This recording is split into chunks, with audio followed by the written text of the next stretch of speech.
Boa noite, pessoal, tudo bem? A minha ideia hoje é dividir um pouquinho com vocês a minha história, falar um pouquinho de contexto, porque eu acho que é importante a gente contextualizar também o mercado e o que eu tenho visto e vivido por aí. E aí eu vou trazer algumas experiências, algumas lições de vida que eu aprendi, que eu tive durante essa minha carreira, vamos chamar executiva, de 34 anos, e agora, mais recentemente, a minha carreira solo, que eu vou contar um pouco para vocês. Duas coisas eu queria combinar antes de eu começar. A primeira coisa é que depois, quando a gente terminar aqui, a gente vai abrir para perguntas. Então, por favor, vão anotando ou vão já levantando o que vocês gostariam de conversar, e aí nós vamos ter uns microfones aí que vão circular por vocês e a gente vai poder fazer um bate-bola no final. Isso se eu não falar muito, porque normalmente eu falo muito. Segunda, para que não haja aquela... A gente sempre fica calculando a idade do palestrante, porque o palestrante vai falar de tempo e de experiência, e a gente agora, como a gente está no modismo das gerações, e ficam dizendo que geração ele é, será que ele é veterano, ele é boomer e tal. Então, para a gente não precisar ficar calculando, eu vou dizer para vocês, a minha geração, ela é a geração FY. Tá? E aí fica a pergunta, poxa, essa é nova, eu não conhecia. FY é Forever Young. Tá? É a geração jovens para sempre. E essa que hoje, quando a gente passa dos 50 como eu, a gente sempre tem que achar uma geração. E eu não gosto do nome de boomers nem veterano, então eu prefiro a geração FY. Muito bem. Eu queria começar me apresentando, e é óbvio, eu não vou fazer toda essa história, é muito difícil da gente ficar falando de 30 e poucos anos aqui em alguns minutos, mas eu queria fazer uma rápida trajetória para vocês entenderem de onde eu venho e para onde eu fui. Esse slide aqui foi um slide que eu construí de uma coisa que eu aprendi na minha carreira, que chama-se o discurso de elevador. Eu vou dar trabalho porque o cara está filmando lá, porque eu vou para lá, aí eu venho para cá. Que chama-se discurso de elevador. Discurso de elevador é uma metodologia que eu aprendi nos Estados Unidos, chamada Elevator Pitch, que basicamente diz o seguinte: pensem em alguém que vocês admiram, que vocês gostariam que conhecesse vocês profissionalmente ou pessoalmente, e imaginem um edifício muito grande, sei lá, um Empire State hoje, um edifício de 200 andares. E vocês entram no térreo desse andar e vocês têm até o 215 para contar o que vocês gostariam de contar sobre vocês e sobre a carreira de vocês. O que vocês diriam? Este é o discurso de elevador. Nós, enquanto profissionais ou enquanto pessoas, temos que ter os nossos discursos de elevador. É óbvio que eu precisaria de uns 500 andares para fazer esse aqui, mas a ideia é essa. Bem, a minha carreira começa em 82, eu não vou passar por toda ela, mas eu acho importante, eu comecei no ramo financeiro, comecei como bancário, sempre na área de recursos humanos, sempre na área de gestão de pessoas. Óbvio, para quem é FY como eu, lembro, naquela época só existia departamento de pessoal, não existia área de recursos humanos, como a gente conhece hoje, mas eu comecei num banco, que era um banco brasileiro, chamado era o Grupo IOSP, Banco IOSP. Esse banco, depois, mais tarde, fez uma fusão com um banco americano, Bankers Trust Corporation, e acabou, então, o grupo crescendo e se tornando um grupo multinacional. Bem, a minha carreira de 6 anos de banco foi uma carreira muito interessante, foi um início de carreira. Depois, logo depois do banco, eu fui trabalhar numa empresa de fertilizantes, que foi a Adubos Trevo, acho que vocês já conhecem, hoje é o Grupo Yara, um grupo, já é também uma multinacional, onde eu tive a oportunidade de conhecer o Brasil todo, porque naquela época nós fazíamos muitas pesquisas, enfim. Num determinado momento dessa minha vida de indústria, eu decidi que eu queria conhecer uma área de serviços e decidi, então, mover para uma empresa que estivesse implementando serviços no Rio Grande do Sul. E, naquela época, o Hospital Moinhos de Vento era uma empresa que estava muito fortemente trabalhando na implementação de serviços. Quem conhece esses hospitais hoje, que são os hospitais mais de ponta, a área de serviços do hospital está muito forte. Naquela época isso não existia e eu decidi que eu queria fazer esse movimento para conhecer. Então, eu sempre brinco que eu me internei por 3 anos para conhecer essa área de serviço. E depois de 3 anos, essa empresa, que era o Hospital Moinhos de Vento, que era uma empresa filantrópica, perdeu a filantropia e eu saí do Hospital Moinhos de Vento e fui para o Grupo Gerdau.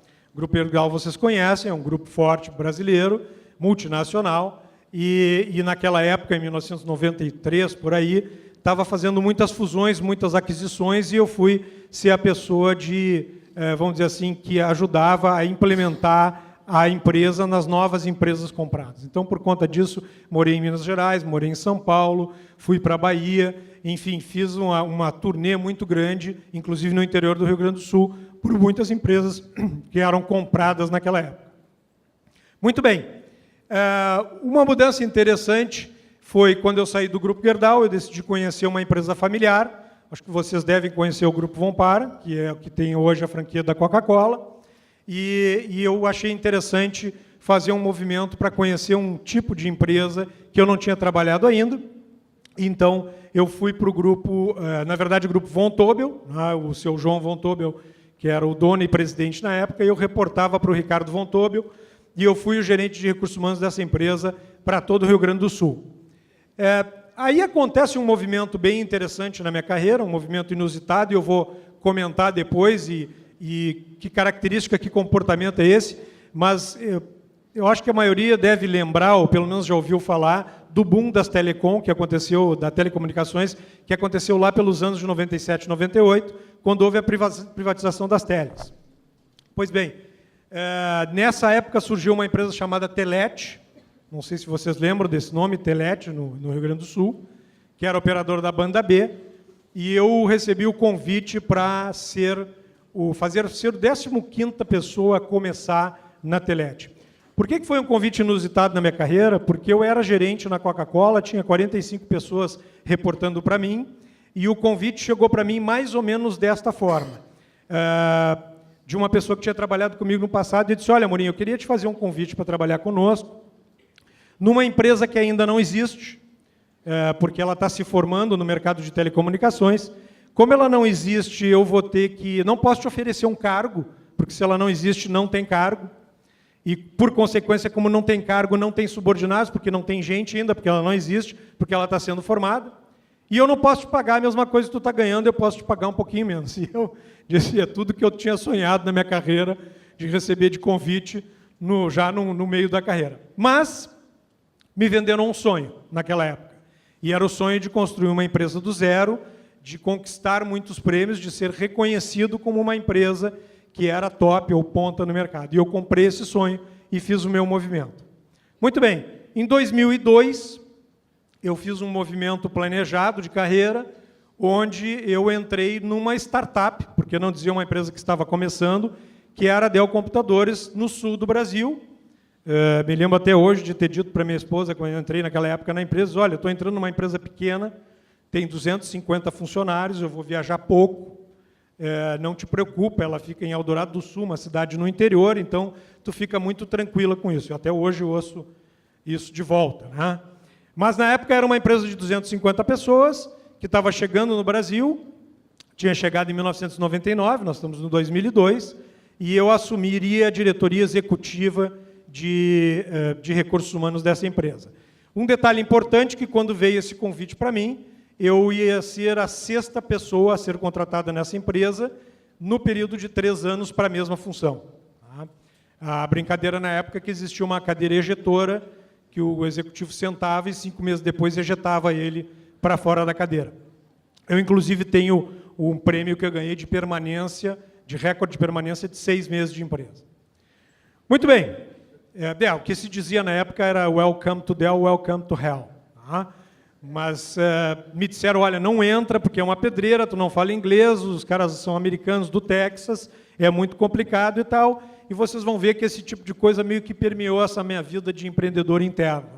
Quanto mais me falavam das dificuldades que eu ia enfrentar, mais isso me dava força para eu encarar. E eu decidi entrar. Essa brincadeira, que foi um recorde de 6 meses, virou 12 anos. Nesses 12 anos, eu assumi funções diferentes. Assumi a América Latina em 2007. Eu fiquei 4 ou 5 anos com a América Latina. Eu tinha 16 países comigo. Desculpe, 12 países, 16 operações da América Latina, incluindo alguns países que a gente não considera, às vezes, na América Latina, como Panamá e o México, que, aliás, nem são. E, em 2010, eu recebi a proposta para ser diretor executivo global da companhia, e aí eu assumi as unidades da Índia, da China, Singapura, Taiwan, Irlanda, Polônia, Estados Unidos e Brasil. Então, eu era o diretor executivo global, exerci essa função durante 4 anos, tinha 43 mil pessoas no segmento que eu atendia. Quando, então, em agosto do ano passado, eu tomo uma decisão de carreira de sair da vida executiva. Há quem diga que eu fui fazer o que eu gosto, mas eu não estou rico. Eu tomei uma decisão planejada, que eu já vinha desenhando há 10 anos atrás, e eu achei que o momento certo foi agosto do ano passado, e aí a gente muitas vezes me diz, poxa, mas tomou uma decisão de sair de uma vida executiva agora que o mercado entrou em crise, né? Eu enxergo, e foi comentado aqui, momentos de crise como momentos de oportunidade, e achei que era a hora de eu fazer esse movimento. Então, eu vou contar um pouquinho depois para vocês que tipo de características, o que eu acho que foram os alavancadores para eu fazer esse movimento. Hoje eu estou no mercado de consultoria. Eu fui dizer para minha esposa que eu estava desempregado, ela disse que não, porque desempregado é quem está procurando emprego, e eu não estou procurando. Então, eu estou como consultor, palestrante, professor, e desenvolvendo também a minha veia de empreendedorismo externo. Tá? Essa eu não vou contar hoje, mas numa outra ocasião eu conto para vocês. Tem algumas coisas rodando aí por fora também. Muito bem. Essa é rapidamente a minha história. Bom, aí tem as línguas que eu falo, os cursos, o meu doutorado. Para ele deixar de me perseguir, eu empurrei ele para 2020, mas eu vou fazer o meu doutorado. Eu tenho um mestrado no PPGA da URGS que eu fiz. E como eu falei para vocês, eu sou professor, participo de alguns conselhos de administração e vou continuar trabalhando nessa carreira. Mas eu queria... Opa, voltou. Há 2 anos atrás eu estive aqui conversando com o pessoal e, na época, eu chamei essa conversa de um mundo em transformação. Tá? E eu comecei essa conversa 2 anos atrás, dizendo que 2 anos antes, ou seja, 4 anos atrás, a competência do profissional no mercado era aprender a lidar com a mudança quando a mudança chegasse. Então, há 4 anos atrás eu falava isso, dizia, olha, o profissional que quer se preparar, ele tem que se preparar porque quando a mudança chegar, ele vai ter que saber lidar com a mudança. Há 2 anos atrás, eu dizia assim, não, isso não vale mais. Não vale mais o profissional estar preparado para quando a mudança chegar. Porque, há 2 anos atrás, eu disse, a mudança não vai chegar, a mudança está. Então, eu dizia, bom, a competência agora não é mais estar preparado para quando a mudança vai chegar. A competência agora é viver a mudança, porque a mudança está, ela não vai mais chegar. E, recentemente, eu ouvindo uma palestra de um futurista, de uma pessoa que é um escritor e tal, não é muito conhecido, ele trouxe um conceito que eu achei maravilhoso, e eu adotei, e eu acho que a gente não tem mais que falar em mudança, e ele trouxe o conceito do novo normal. Nós estamos vivendo um mundo do novo normal. E o que é esse mundo do novo normal? É um pouco do que tem aí. Os sistemas estão mudando, as estruturas estão mudando, e eu não sei se vocês já se deram conta, mas se vocês botarem hoje no Google a palavra o fim da ou o fim de, vocês vão encontrar mais de 700 mil acessos, ou 700 mil áreas para acessar sobre o fim de alguma coisa, porque nós estamos na era do fim das organizações, o fim da liderança, o fim do relacionamento pessoal, o fim disso, o fim daquilo, aliás, é o fim de tudo. Tá? E eu comecei a me perguntar se realmente é o fim. E eu entendo que não, porque quando nós trazemos essa ideia de conceito de fim, nós estamos falando o conceito de trazer o novo. Fim de significa o novo está chegando. Então, quando eu queria contextualizar o mercado, eu queria dizer o seguinte, o mercado está andando muito rápido, ele está numa velocidade que muitas vezes nós parecemos que não acompanhamos, e, na verdade, realmente nós temos dificuldade de acompanhar, e a tecnologia está em tudo. Já está se falando em internet das coisas, e eu, agora mesmo, estava comentando no café, e eu ainda vivi uma máquina de datilografia, aliás, fiz curso de datilografia, e hoje as pessoas já estão nascendo com esses teclados virtuais, que eu até hoje brigo com eles, que é tipo o teclado do iPhone, do iPad, enfim. Tá? Mas, na verdade, esse mundo está indo muito mais rápido. Por conta desta tecnologia, nós estamos criando novos mercados. E eu não sei se vocês se deram conta, mas a cada dia, a cada momento, surge um novo mercado. Para quem acompanha o mercado da música, o mercado da música, até há pouco tempo, com a loja da iTunes, era o mercado de download de música, certo? Qual é o mercado hoje de músicas? Para onde é que está caminhando esse mercado? Continua sendo download? Não. Está caminhando para o mercado de streaming, hoje, onde eu não vou mais precisar baixar a música. Na verdade, eu vou comprar a música, como tem hoje, por exemplo, um software como o Spotify. Mas, mais do que isso, eu coloquei algumas outras coisas, porque novos negócios começam a surgir de uma forma diferente. Por exemplo, o processo de crowdsourcing. Está saindo um livro de um amigo meu, que é dono da Perestroika, o Thiago, vai sair esse mês, e esse livro foi financiado pelas pessoas que acharam que valia a pena lançar este livro. E essas pessoas foram lá, pagaram pelo lançamento do livro, e agora o livro está saindo. Então, os próprios consumidores estão financiando esse livro. Já existe um site americano, onde tu tem uma ideia de uma empresa, tu coloca essa ideia lá, as pessoas vão nesse site, elas dizem assim, eu compraria esta ideia, aí ele diz quanto ele precisa, essas pessoas pagam essa compra dessa ideia, logo depois, quando ele atinge o valor, ele testa o produto, e o primeiro resultado que ele recebe, ele devolve o dinheiro para estas pessoas que investiram. Então, e se ele não chega no valor que ele quer, ele simplesmente devolve o dinheiro e não sai o site. Então, tem todo um mundo que está rodando, que está girando, que eu gostei muito da ideia do novo normal, e não do conceito de mudança, porque mudança já é o normal. Então, a gente está chamando isso de novo mundo. A internet das coisas, a mídia social, enfim. Ali eu botei uma foto ali que eu achei muito legal, que é do relacionamento virtual. Eu assisti, eu não sei se vocês viram essa semana no Facebook, no Dia das Mães, teve um post de uma impressora 5D, não sei quem é que conseguiu ver esse vídeo, que é uma mãe cega que vai fazer uma... Como é que é o nome da... Ecografia, e aí o médico faz uma ecografia do nenê, e aí ele pega aquela ecografia, remete para uma impressora 5D, a impressora 5D faz um molde do filho dela em gesso, ele entrega o molde para ela e ela consegue tocar no filho que ainda está no ventre. Então, assim, a tecnologia ela está numa velocidade muito rápida e está mudando o relacionamento, mas, ao mesmo tempo, também está escravizando. A tecnologia que nos acelera, que está nos ajudando, se nós não tomarmos cuidado, ela também nos torna escravos. Não sei quem foi que viu o Fantástico ontem, né? Já estão surgindo clínicas para tratamento de pessoas dependentes do uso da mídia social. Inclusive, é uma dependência que se equipara à dependência às drogas. Óbvio que o mal que faz não é tão grande, talvez ao corpo, mas à mente eu não sei, mas já está acontecendo isso. Então, o que é importante pegar aqui? As coisas estão muito rápidas e nós temos que observar essas coisas que estão rodando, porque se nós não observarmos, uma coisa que deveria vir para o bem vai acabar nos prejudicando. Aliás, já está nos prejudicando. E é fácil a gente entender isso. Eu vou explicar rapidinho, dando o exemplo do Twitter. Quem é que tem Twitter aqui? Podia levantar a mão quem tem Twitter? Tem pouca gente, o Twitter está morrendo, está acontecendo que nem o Orkut, desapareceu, né?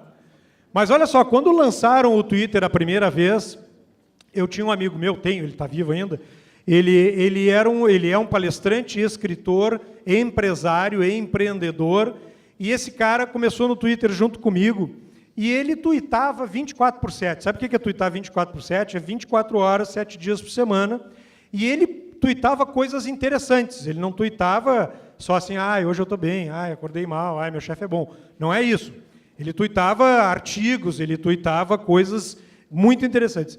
E eu tentei acompanhá-lo, porque eu também trabalhava, naquela época eu estava como executivo global, e eu disse, mas se ele consegue tuitar nessa vida louca que ele tem, eu também consigo tuitar na mesma velocidade. E não tinha jeito.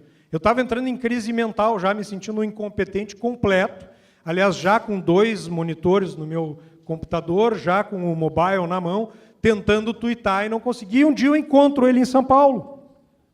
E aí eu faço a seguinte pergunta para ele, cara, eu preciso te fazer umas perguntas porque tem um negócio que está me incomodando e eu gostaria que tu me ajudasse com esse troço da tecnologia. Eu vi que tu tem Twitter, que tu tuita 24 horas, 7 dias por semana, e agora ele não está mais no Twitter, ele foi para o Facebook, e eu queria te fazer algumas perguntas, né? Eu queria dizer, a primeira que eu queria te fazer é o seguinte, tu trabalha? Trabalho. Digo, tá, mas tu trabalha assim, trabalho? Trabalho tipo 8 horas por dia? Sim, até mais, 10 horas por dia. Digo, tá bom, então deixa eu te fazer uma outra pergunta. Tu tem família? E ele me olhou e falou, mas sim, mas óbvio que eu tenho família. Tá, mas eles te conhecem? Sim, me conhecem. Eu digo, tá, então que raios tu faz que tu consegue tuitar 24/7? E esse cara me apresentou 2 softwares que eu não conhecia, que não sei nem se existe mais hoje. Um deles era um software que fazia pesquisas na internet sobre assuntos que tu gostaria de ver. Então, é um algoritmo, tu bota a palavra lá, por exemplo, amor, e ele vai te dar os links mais acessados da internet com a palavra amor. Tá? Então, tu podia montar uma matriz como se fosse um Excel, tá? E aí tu botava lá, sei lá, sindicato, pessoas, liderança, empreendedorismo, e ele te dava online, nem online, real time, no mesmo tempo, os artigos mais acessados. E o segundo software que ele me apresentou era uma agenda do Twitter, que era o seguinte, no domingo de manhã, esse desgraçado sentava e programava toda a tuitada dele da semana. Resultado, o filho da mãe não tuitava nada. O sistema fazia isso por ele. Ele só pegava os artigos que tinham sido selecionados, fazia aquela leitura dinâmica, que vocês muito sabem como é que a gente faz, né? Leitura em L, e depois botava o artigo naquele programador de Twitter e, resumo da ópera, ele tuitava 24 horas por dia, 7 dias por semana. Ele deve estar fazendo hoje isso em Facebook. Então, isso é um exemplo de como a tecnologia que pode ajudar também pode matar. Na mesma época, eu me lembro que tinha gente que, igual a mim, que estava tentando fazer esse negócio de tuitar. Muito bem, esse é o mundo que a gente vive e tem um impacto desse mundo na gente como pessoa. Tá? E aí, o que acontece com o ser humano nesse negócio? Ao mesmo tempo que tudo isso está ocorrendo, o ser humano ele começa a olhar o mundo com outros olhos. E aí eu vou convidá-los a fazer uma viagem comigo. A turma que é do pós já ouviu essa viagem, mas eu acho que ela é importante da gente fazer junto, que é a gente voltar lá no passado, quando os médicos surgiram, quando surgiu a medicina, em que começaram a estudar o corpo humano. Quando começaram a estudar o corpo humano, e eu sou muito ruim em datas, não interessa quando era isso, mas quando a ciência começou a surgir, na hora de mexer no ser humano, nós encontramos 2 coisas juntas, o corpo e a alma das pessoas. Como a alma era um negócio muito complicado para se estudar naquela época, o que acontecia? Vamos tirar a alma do corpo e vamos deixar a ciência estudar a alma. Porque a alma eu posso cortar, a alma eu posso dar choque, corpo eu posso cortar, o corpo eu posso dar choque, a alma não. Então pegamos a alma e entregamos para quem a alma naquela época? Para a igreja, para a religião, para a filosofia e para as artes.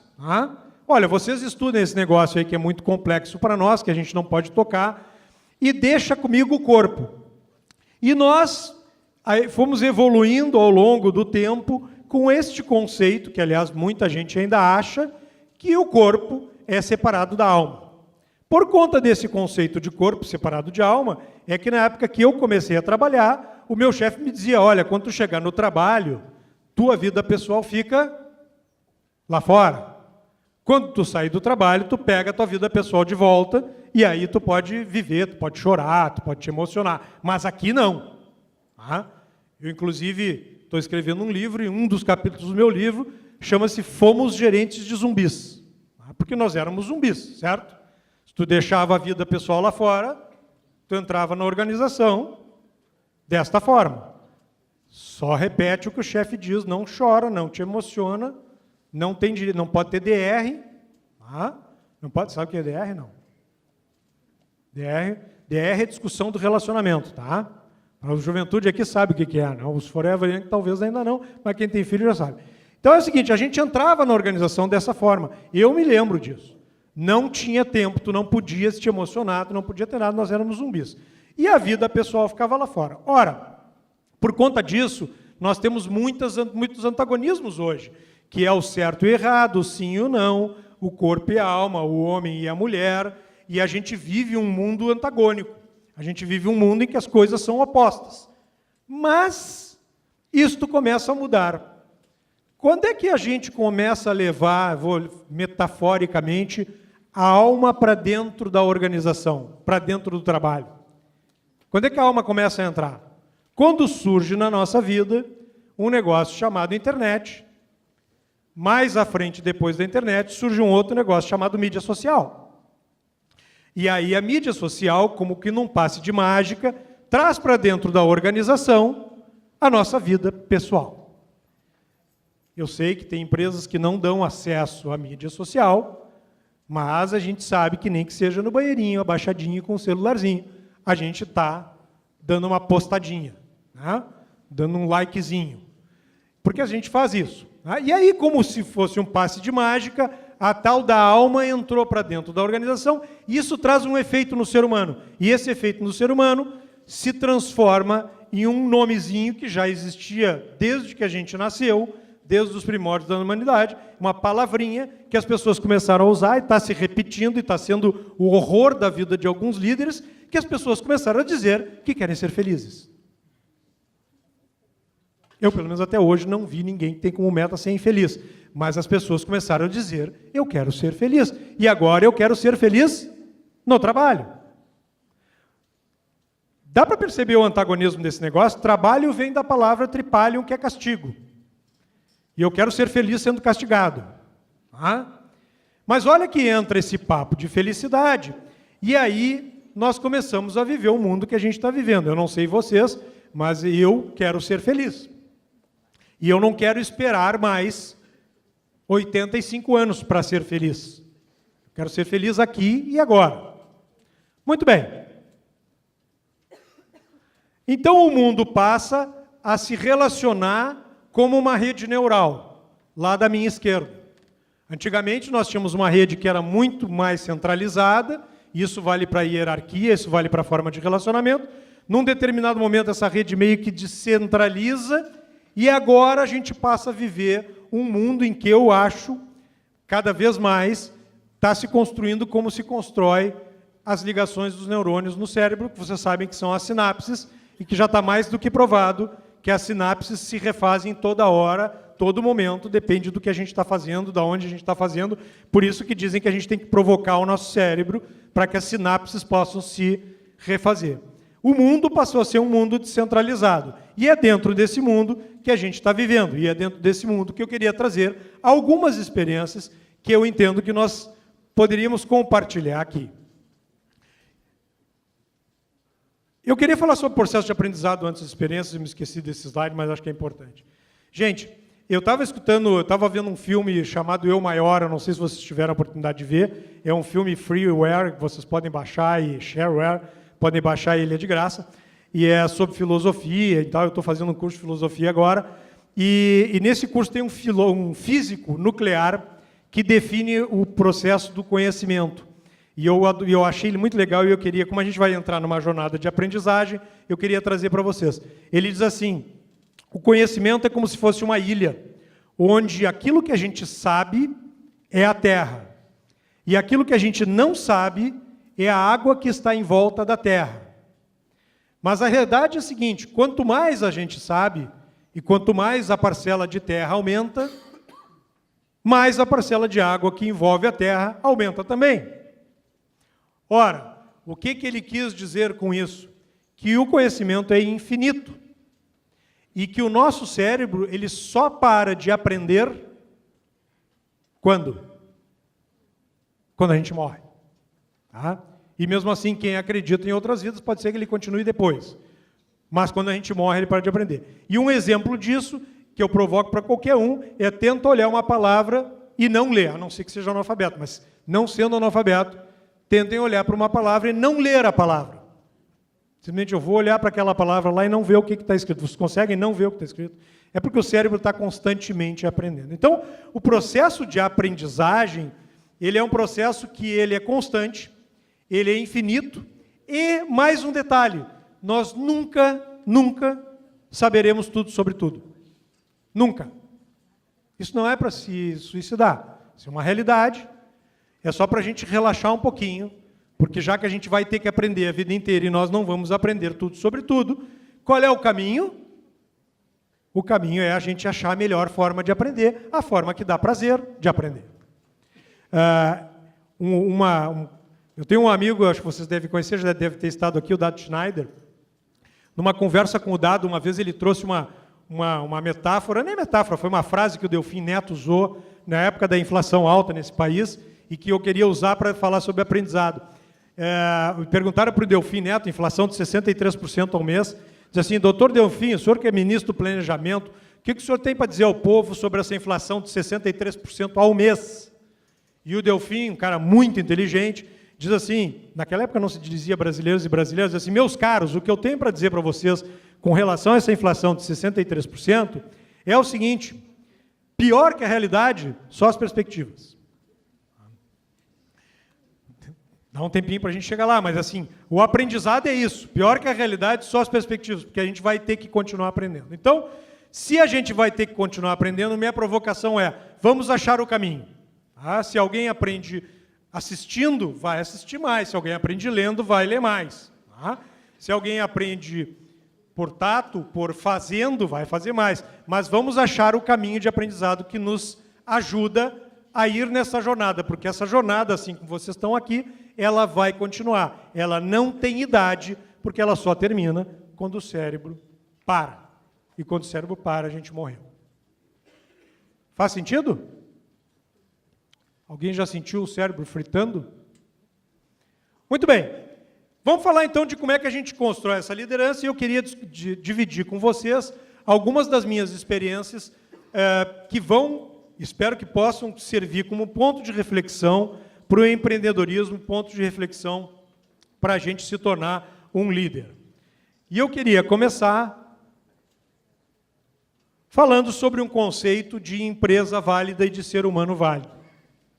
Quando eu estava fazendo meu mestrado, eu li um livro do Nélio Arantes, chamado Empresas Válidas. Esse livro, ele fala e aborda os diferentes tipos de empresas que existem no mercado e como é que essas empresas focam o seu resultado. Mas, na verdade, esse livro me serviu, além do aprendizado que eu tive lendo, etc., ele me serviu para fazer uma reflexão, porque ele dizia, uma das empresas, ou a empresa que ele mais cita no livro, ele diz o seguinte, olha só, uma empresa é uma entidade jurídica que recebe autorização da comunidade, nossa autorização, para produzir bens e serviços que essa comunidade vai consumir. Tanto que, se vocês olharem no contrato de uma organização, tem um negócio escrito razão social. E tem outro negócio escrito objeto social. A razão social é a razão pela qual a empresa existe na sociedade, e o objeto é o objeto daquela razão. Muito bem, então, se uma empresa é uma entidade jurídica que recebe uma autorização da comunidade para produzir um bem e serviço que essa comunidade consome, se neste processo essa empresa não está ajudando esta comunidade a crescer, em tese, não é uma empresa válida. Porque se ela está fazendo mal para a comunidade, uma das coisas que a comunidade fez foi autorizá-la a produzir, no processo de produção ela está fazendo mal, então ela não é uma empresa válida. Bom, isso me fez pensar um pouquinho e raciocinar sobre os seres, sobre nós profissionais. E uma parte do meu livro vai falar sobre o profissional válido e sobre o líder válido. E eu queria falar hoje muito sobre esse líder válido, porque, na minha opinião, um líder não é nada mais, nada menos do que alguém que recebe uma autorização de alguém para poder exercer essa liderança sobre outros. E, nesse processo, ele tem que ajudar na construção. E é isso que eu queria falar, sobre a postura que nós, pessoas... E quando eu falo de líder aqui, só para a gente deixar claro, eu não estou falando só do líder aquele que tem o cargo de liderança, que recebeu uma posição. Eu estou falando, inclusive, do líder, que é o líder influenciador, que, aliás, temos grandes líderes influenciadores que não têm cargos de liderança. Tá? Muito bem. Então, o primeiro ponto que eu queria falar e isso para quem vai empreender e para quem vai exercer uma liderança, é o aspecto do conhecimento do ser humano. Ora, eu já falei que nós queremos cada vez mais ser, vamos dizer assim, ser felizes, ser reconhecidos, ter o nosso espaço. E um dos aprendizados que eu tive é com relação a essa visão do ser humano. Quando a antropologia começou a estudar as culturas, uma das primeiras inferências que os antropólogos tiveram, e que depois foi provado que está errado, é que o ser humano ele tinha culturas diferentes dependendo da formação biológica que ele tinha, ou seja, do biotipo do ser humano, e que dependendo da geografia de onde ele estava, ele também podia ter formações ou culturas diferentes. Depois foi comprovado, também por os próprios antropólogos, que todo ser humano nasce com a mesma capacidade mental, por exemplo. E que todo ser humano, dependendo de um processo de endoculturação, que chama-se da onde ele vive, ele pode apresentar diferenças que não são necessariamente geográficas. Isso é tipo assim, a gente pegar um brasileiro, nasceu, levar esse brasileiro para a Índia, com 3 meses, com 2 meses, e ele crescer na Índia. Que cultura esse brasileiro vai ter lá? Na verdade, ele nem vai ser brasileiro, né? Ele vai ser indiano e vai ter cultura indiana. Então, não tem a ver especificamente com a geografia, o fato de ter nascido aqui, que vai fazer com que ele venha com uma bagagem de cultura brasileira. Certo? Muito bem. Mas aí é que o negócio pega, e aí é que a liderança pega. E aí é que agora, quando a gente quer ser feliz, começa a dar um nó. Porque existe um fenômeno psicológico, vários fenômenos psicológicos, que são fenômenos da percepção que nos colocam em armadilhas.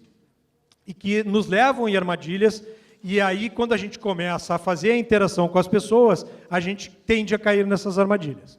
Um fenômeno que eu não vou falar muito chama-se efeito halo. O efeito halo é simples, vocês já devem ter passado por ele. O efeito halo é quando a gente atribui características a uma pessoa com base em uma característica que essa pessoa tem. Quer ver como é que é?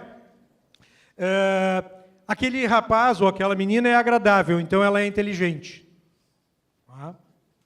Aquela pessoa é simpática, então ela é honesta. Este é um dos efeitos das percepções, das distorções de percepção. Tem vários outros efeitos que nos atacam, vamos dizer assim, que nos levam a esta diferença de percepção. Mas o principal, e que eu quero chamar a atenção aqui, ele tem a ver com a seletividade que nós olhamos as pessoas. Nós somos seres seletivos. E isto não é uma crítica, isso é uma constatação. O que significa ser seletivo? Eu vou dar o exemplo para vocês. Provavelmente, quando eu entrei aqui, todos vocês olharam para mim e cada um fez um desenho de expectativa de quem é esse cara lá na frente. Tenho certeza absoluta. Pelo menos os que não me conhecem já fizeram um desenho. Esse desenho foi baseado na bagagem de aprendizagem que cada um de nós tem. Todas as experiências que nós tivemos de vida, a nossa formação de família, as vivências, as coisas boas e as coisas ruins, vão montando o que eu chamo de mochila da nossa experiência. E quando a gente olha as pessoas, a gente olha com base nas coisas que estão dentro da mochila. Mais do que não tem nada de errado nisso. Na verdade, são as experiências que a gente teve. Por exemplo, alguém já acordou de manhã e botou o dedo na tomada com os pés molhados no chão para se energizar? Alguém já tentou fazer isso? Porque tem energia ali. Por que não?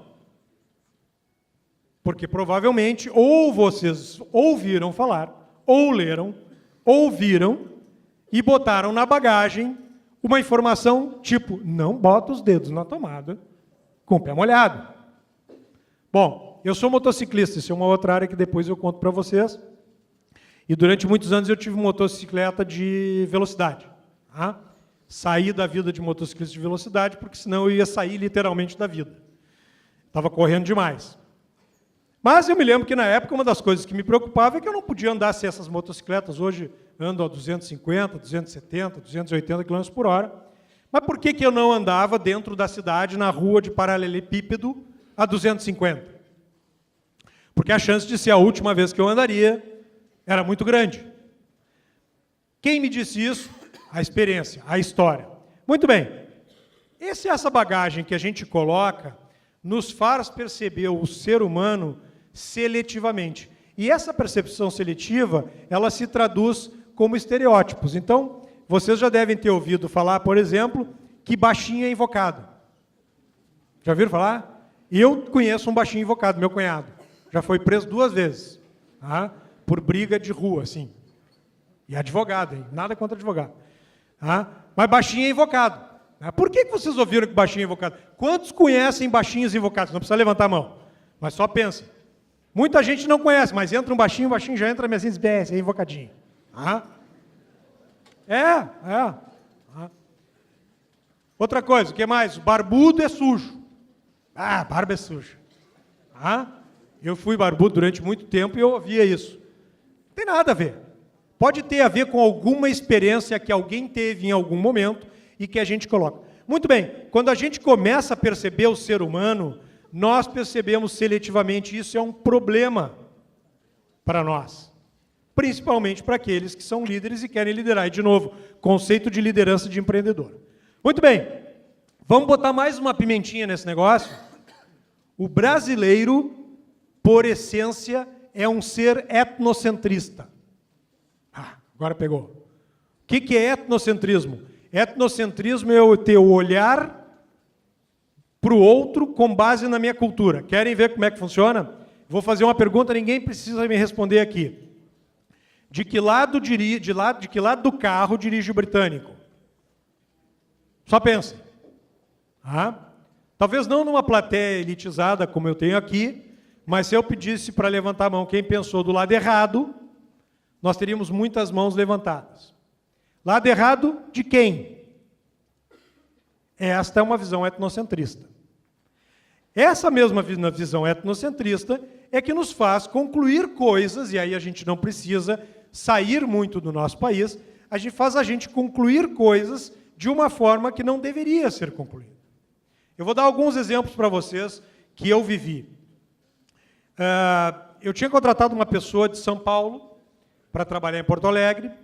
Essa pessoa estava 2 semanas em Porto Alegre, ela reportava para mim, e eu sempre fui um cara que briguei muito sobre esse negócio de virar à noite, ficar trabalhando muito e tal. Não é trabalhando intensamente, mas trabalhando demais. E eu, como se usava muito o MSN naquela época, eu às vezes entrava lá pelas 6h30, 7 horas, e via quem era do meu pessoal que estava conectado. E quem estava conectado, eu entrava e dizia assim, o que está fazendo aí essa hora?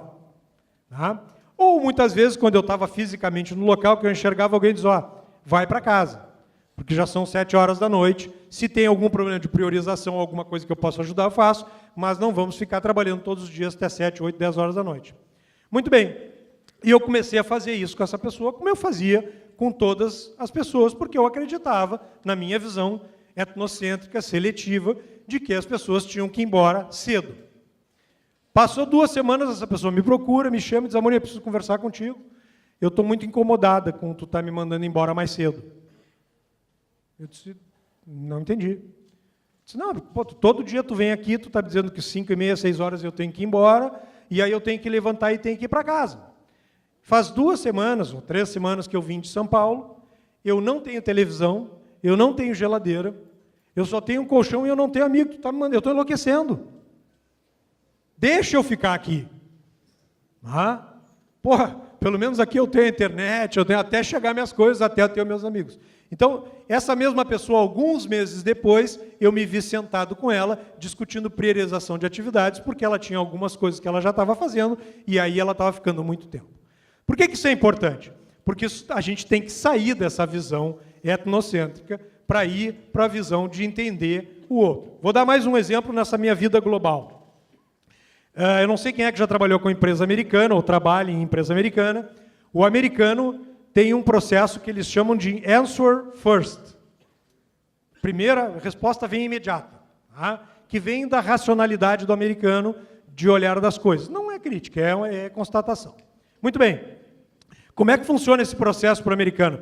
Se a gente perguntar para um americano, em geral, ele comprou um carro amarelo e a gente pergunta assim, por que tu comprou o carro amarelo? Ele vai dizer, porque eu gosto de amarelo. Ponto.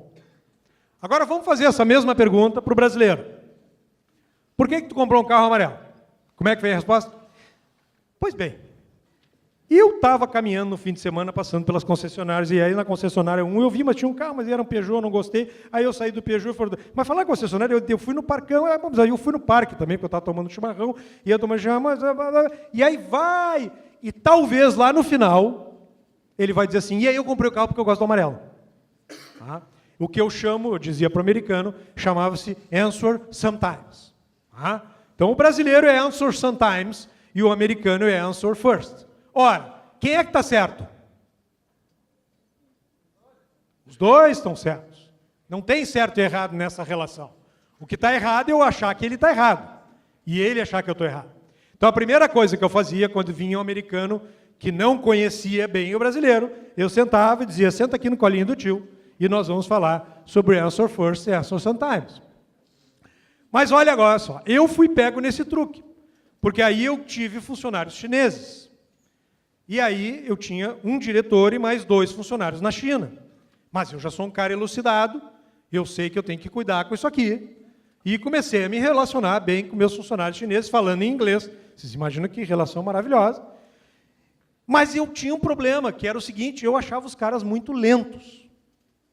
Não seguiam a minha forma de raciocínio.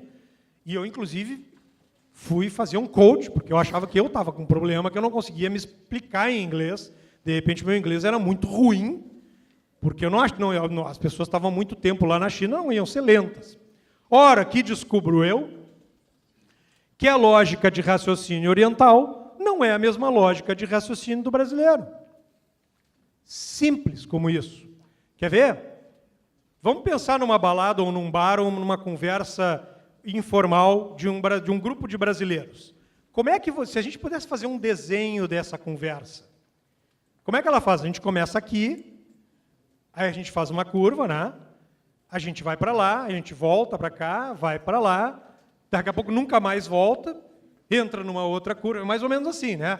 Ah, olha só, eu estava no banco, e eu fui no banco, mas quando eu vi tinha um assaltante. Aliás, falar em assaltante, esse negócio está um horror, esse negócio de assalto. Aliás, em assalto, o problema do desarmamento é um problema. E assim a gente vai falando. Tá? Esse é o nosso modus operandi. Qual é o modus operandi da lógica oriental em geral? É uma lógica estruturada de pensamento. Eles até podem fazer uma curva, mas eles voltam. Tá? Por quê? Porque é a lógica de raciocínio deles. Se o oriental começar um determinado raciocínio aqui, ele vai seguir esse raciocínio até ele fazer a conclusão do raciocínio. Pode ser que ele dê uma saída ou outra, mas ele vai voltar. Muito bem, e agora? Como é que a gente faz? Aí eu descobri um maravilhosa tecnologia, método prático, muito complexo, chamado pausa de 5 segundos. Que é o seguinte, como o brasileiro fala muito rápido, tu tem que dar uma pausa de 5 segundos entre alguns momentos para que possa haver uma concatenação das lógicas de raciocínio. Então é mais ou menos como se funciona assim, estou falando com o chinês, 1, 2, 3, 4, 5. O que acontece se a gente ficar parado na frente de um brasileiro 5 segundos sem falar? O cara já falou no segundo segundo. Porque para o brasileiro, quando tu pausa, o que é isso? Sinal para te entrar. Ah, claro que é. O cara não consegue ficar te olhando 5 segundos. A não ser que esteja bêbado já lá no final da balada, pode ser. Mas não, em condições normais não fica. Gente, o oriental não entra na fala. Ele não entra. E as coisas se concatenam. E as velocidades se ajustam. Agora, ele é mais burro ou mais lento do que nós? Na visão etnocêntrica, é. Na visão relativista, não. É óbvio que na hora de conversar eu não dizia só um pouquinho que eu vou contar até 5. 1, 2, 3. Não era assim. Mas eu praticava. Então, esse é mais um exemplo. Vou dar mais um exemplo para vocês que me aconteceu na vida global e eu vou explicar para vocês como é que eu sobrepus esse tipo de coisa e o que a gente pode fazer. Conhece a Índia, né? Pois eu tinha um diretor indiano e mais 2 funcionários indianos. E aí eu fui para a Índia, Chennai, na Índia, que é um lugar bem no interior, onde tem fábricas, e a minha primeira reação, como a reação de todo mundo que vai para a Índia, que enxerga aquelas vilas indianas, o troço é um horror. Essa é a primeira reação. Muita sujeira, as casas caindo aos pedaços e tal. E eu comecei a me notar que do lado das casas tinham templos, e templos enormes para os deuses. E aí eu comecei a me perguntar, por que tem templos tão grandes, e às vezes os templos eram 2 vezes o tamanho das casas, e as casas caindo aos pedaços para o nosso conceito. Ora, muito simples, depois que eu aprendi, o indiano tem uma visão de vida diferente da nossa visão de vida. Ele não tem uma visão material, ele tem uma visão espiritual. Ele está nesse mundo de passagem. Quanto mais ele se aproximar de Deus nesse mundo, mais ele vai estar bem no próximo mundo. Ora, se ele tem que se aproximar de Deus, o dinheiro dele vai para o templo, que é onde ele encontra Deus, e não para a casa onde ele dorme. Porque onde ele dorme não interessa. Inclusive, tem uma lei na Índia que se tu construir um templo do lado da tua casa, este templo não pode ser proibido de acesso ao público. Por quê? Porque Deus é de todos. E se tu construiu algo para Deus, todos têm que ter acesso àquele Deus. Então, às vezes, tu passa na casa, a casa está cercada, aquele negócio, por nosso conceito, que é ruim, e do lado está o templo aberto. Então, eu queria fazer essa provocação, por quê? Porque a gente precisa entender esse processo dentro da gente, porque quando a gente vai lidar com outras pessoas, e nós lidamos no dia a dia, nós temos que fazer esse exercício de ir para o outro lado. E esse exercício de ir para o outro lado, ao contrário de etnocentrismo, chama-se relativismo cultural. Como é que se faz esse exercício? Aprendendo. Eu vou voltar sempre para o aprendizado. Eu tive que fazer, depois que eu descobri isso, eu resolvi estudar assim, ao máximo sobre a cultura dos países que estavam comigo. Mas aí eu me dei conta que esse esquema de diferenças entre as pessoas não está só entre países, está entre cidades, às vezes. Às vezes a gente vem do interior para a capital, já tem diferença. Se a gente for para o norte e para o sul, então tem mais diferença ainda. E eu passei a enxergar a vida com uma visão muito diferente da visão que eu tinha. Ao ponto de que uma vez eu encontrei uma pessoa que disse assim, tu estivesse na Índia, aquilo lá é muito sujo, né? E eu olhei para ela e disse, sujo na visão de quem? A gente começa a ter um relacionamento com o ser humano de uma forma diferente. Agora, é preciso se provocar, é preciso ter abertura e é preciso aceitar que essa coisa funciona. Então, isso funciona mais ou menos assim. Eu fiz o desenho da ponte que eu aprendi, que é como se as distâncias entre as pessoas de conhecimentos fosse um do lado da ponte e o outro do lado de lá. Quem é que tem que atravessar a ponte? O líder ou a pessoa que reporta para o líder? Quem é que tem que ir para o outro lado da ponte? Dica, a resposta está na figura. Quem é que tem que ir? É o líder que tem que ir lá do outro lado, porque ele é o chefe e tem que entender de relativismo cultural? Ou é a pessoa que reporta que tem que ir lá para o outro lado, porque ela também tem que conhecer o lado do líder? A resposta é, o líder tem que dar o primeiro passo até o meio da ponte. Nenhum tem que ir ao outro lado da ponte, porque ir ao outro lado da ponte significa abandonar o que você é. E você vai passar a ser como o outro é. Isso não existe. O encontro no meio da ponte. E esse é o conceito. Alguém tem que ir, e se alguém tem que ir, é o líder, é o empreendedor, é a pessoa que tem o discernimento e o conhecimento para isso.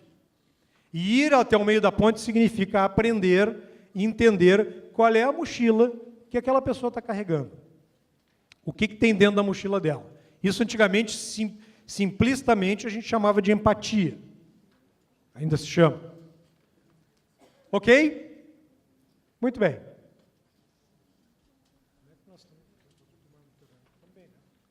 Muito bem, eu queria trazer um outro ponto, que é o ponto que, para mim, foi lição aprendida com relação ao empreendedorismo. Eu me considero um empreendedor, um endoempreendedor, agora um exo, porque eu estou empreendendo fora.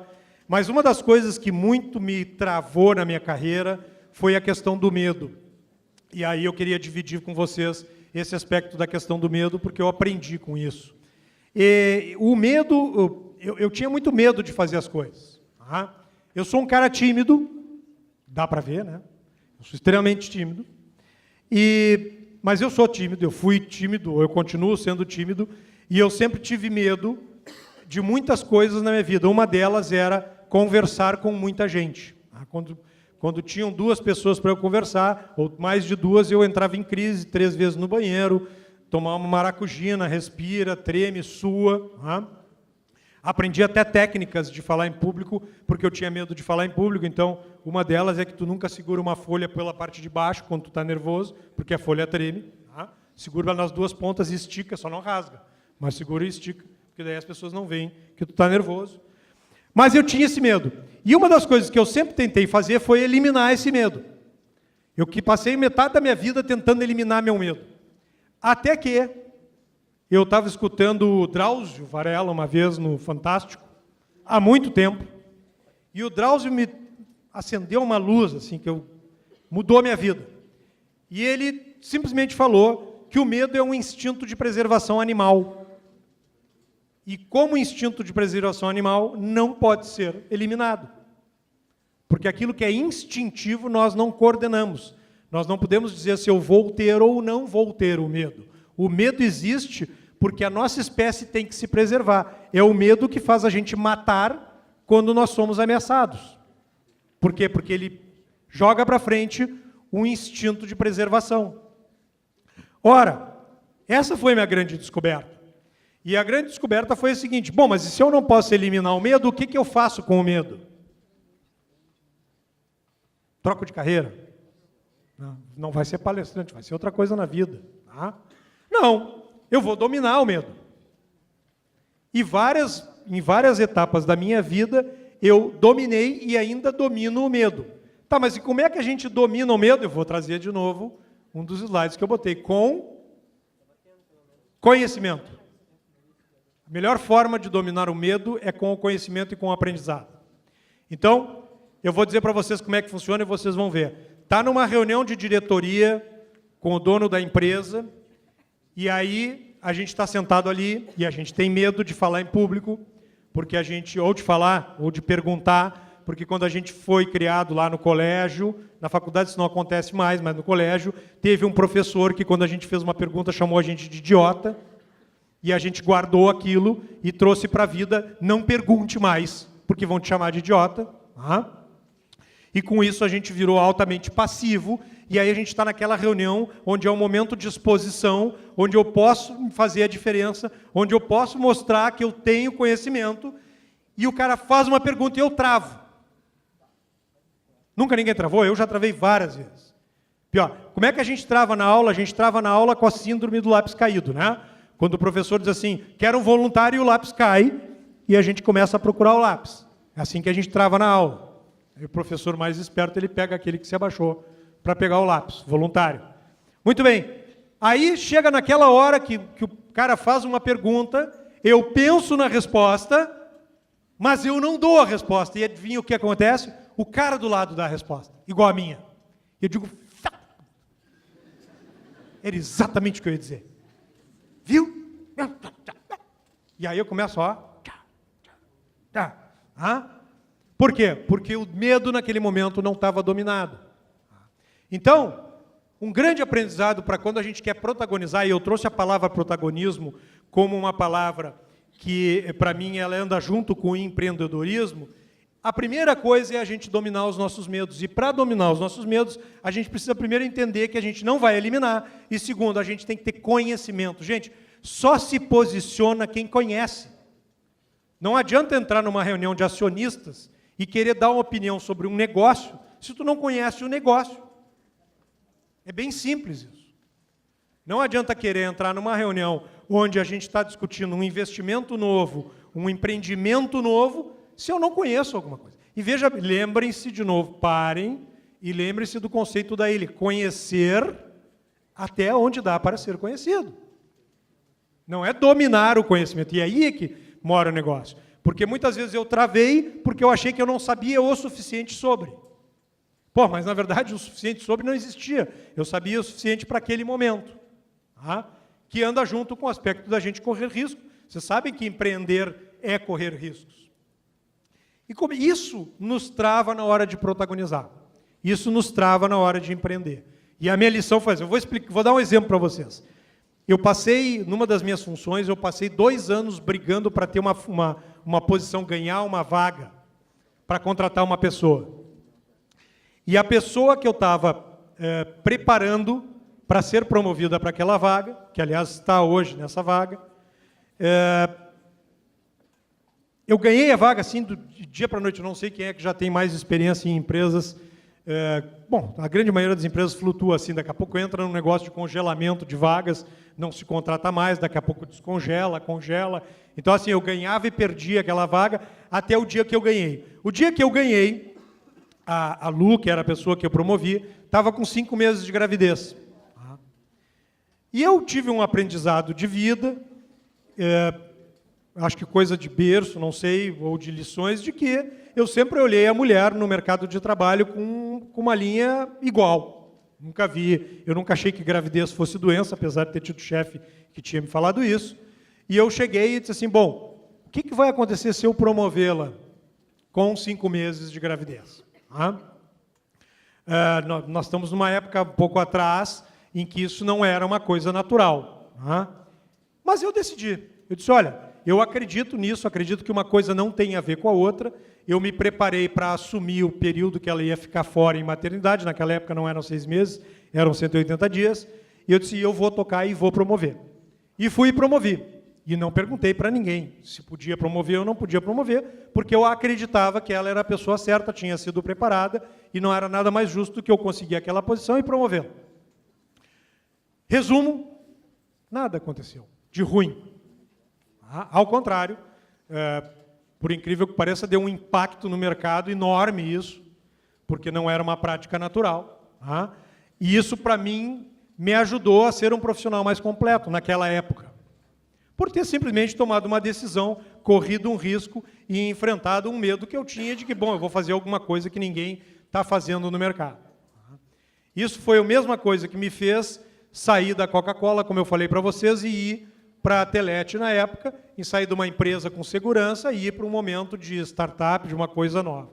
Então, gente, esse aspecto do medo, para mim, ele libera o protagonismo. E aí, eu queria complementar isso com o entendimento que eu tenho do processo de mudança, como é que a mudança passa na mente da gente. Não sei se está funcionando aqui. Tá. Eu trouxe aqui um gráfico bem pequenininho aqui, mas toda vez que a gente enfrenta uma zona que é de desconforto, a gente passa por um processo de 4, eu descobri aqui, de 4 sentimentos. E o primeiro sentimento que a gente tem é o sentimento de traição. Eu não sei se vocês já tiveram esse sentimento. Assim, vou dizer para vocês, meu chefe me contratou, quando eu iniciei na companhia, 3 meses depois ele foi embora. Eu digo, porque eu comprei o chefe, e eu disse, e agora vem um novo chefe, um cara que não me conhece, um cara que não sei se vai gostar de mim, fui traído pelo meu chefe anterior. Essa foi a minha primeira reação. Depois a gente entra num processo de negação, diz, ele não vai sair, só está dizendo que vai, mas não vai. E aí a gente faz um outro processo que entra numa crise de identidade, quem sou eu, para onde eu vou, até que a gente vira ou não a chave. O que eu aprendi é que todo o processo de mudança passa por esse momento. Muitas vezes a gente leva segundos para passar por ele, muitas vezes a gente leva horas, às vezes dias, às vezes semanas. Mas nós temos que entender que ele existe para poder ser resiliente. Vocês sabem o que a palavra resiliência significa. Ela veio da física, né? A palavra resiliência, eu não sou físico, mas ao leigo que eu sou é a capacidade de um corpo que entra em deformação plástica voltar ao estado natural dele. Isso é a resiliência. E a resiliência trazida para a psicologia é a capacidade que nós, seres humanos, temos de passar por situações de adversidade, enfim. Então, eu acho que é importante, eu queria dividir com vocês esse aspecto que para mim fez bastante diferença. E o último, antes da gente falar um pouquinho sobre líder, é o aspecto dos relacionamentos. Gente, relacionamento é a base do nosso mercado, é a base não só do empreendedorismo, mas a base da liderança. E a gente tem que aprender a se relacionar. Tá? Eu acho que não é chover no molhado, como se diz, a gente falar que nós temos que construir a nossa rede de relacionamento. E nós temos que investir nessa rede interna e externamente, porque é ela que vai nos alavancar enquanto profissionais. E quando eu falo investir em rede de relacionamento, eu falo investir planejadamente. Tá? Eu hoje tenho no meu LinkedIn em torno de 16 mil seguidores. No meu Face eu devo ter uns 5 mil. Se eu não conheço todas as pessoas, pelo menos essas pessoas me conhecem. Em algum lugar nós cruzamos na nossa vida. Mas existe um grupo neste meio que foi um grupo que eu planejei ter como rede de conhecimentos. Por quê? Porque a gente tem que planejar, a gente tem que saber que segmentos nos interessam ter gente conhecida, que pessoas a gente quer conhecer, e a gente tem que perseguir essa rede de relacionamento. Como é que a gente persegue a rede de relacionamento? De novo, fugindo do medo. Vocês já ouviram falar do Dave Urich ou do Han Charan? Pois bem, 2 ídolos para mim, o Dave Urich no RH, o Han Charan na liderança, pessoas que para mim, há 10, 15 anos atrás, seriam pessoas, tipo, eu até achava que eles eram hologramas, que não existiam, que só alguém compôs o holograma. E eu encontrei o Han Charan num evento da ANCHAM, da American Chamber em Porto Alegre, e encontrei o Dave Urich num evento em São Paulo. E eu vou contar o que aconteceu com o Dave Urich. Eu sentei na frente do lugar onde ele estava palestrando, que era uma palestra para 70 pessoas, e eu sentei na frente, onde estava escrito reservado, porque não tinha mais ninguém sentado no reservado. Então eu sentei, tirei a plaquinha de bom, se não tem mais ninguém, era para mim, sentei. E o Dave Urich começou a falar e tal, e papapá, e numa dessas ele me pega para fazer um roleplay, assim, para fazer uma brincadeira, pergunta sobre o meu relógio, faz uma brincadeira, faz uma sacanagemzinha, todo mundo ri, parará, e tiriri, e eu participo junto e tal. Pá, foi o evento. Terminou o evento, como todo o palestrante ou todo professor, ele vem e me diz, pô, obrigado, aí, desculpe qualquer brincadeira, fico te devendo essa, papapá. Esta palavrinha, fico te devendo essa, para mim, ela é chave. A gente tem que aprender a usar as palavras. Tá? Ficou devendo é dívida. Tá? Eu, termina aqui, autógrafo, fotinho, biriri, tarará. Ele está meio num canto assim, eu digo, Dave, tu vai para onde? Tu está viajando? Agora, não, eu vou jantar e vou para o hotel e tal. Digo, tu vai jantar com quem? Ele disse, não, com ninguém, então nós vamos jantar junto. Tá? E eu jantei com o Dave Urich. Tem foto lá no meu Facebook, abraçado nele. Pô, gente, foi a consultoria mais barata da minha vida internacional. Foi 1 hora de discussão com o cara que é papa da minha área, que eu não teria chegado lá se eu não tivesse planejado, porque ele já estava na minha meta. Aconteceu uma coisa semelhante com o Han Charan, aconteceu com o Orlicas, aconteceu com o Motomura, aconteceu com várias outras pessoas. Aí vocês vão dizer assim, mas é difícil, não é assim? Claro que é difícil. É óbvio que é difícil. Aliás, muitas vezes a gente não consegue na primeira vez. Mas se a gente não planeja, a gente não chega lá. E mais uma coisa que eu queria falar sobre comportamento digital, para eu fechar com o esquema da liderança, é o seguinte, a nossa postura na vida digital tem que ser a mesma postura que na vida pessoal. Tá?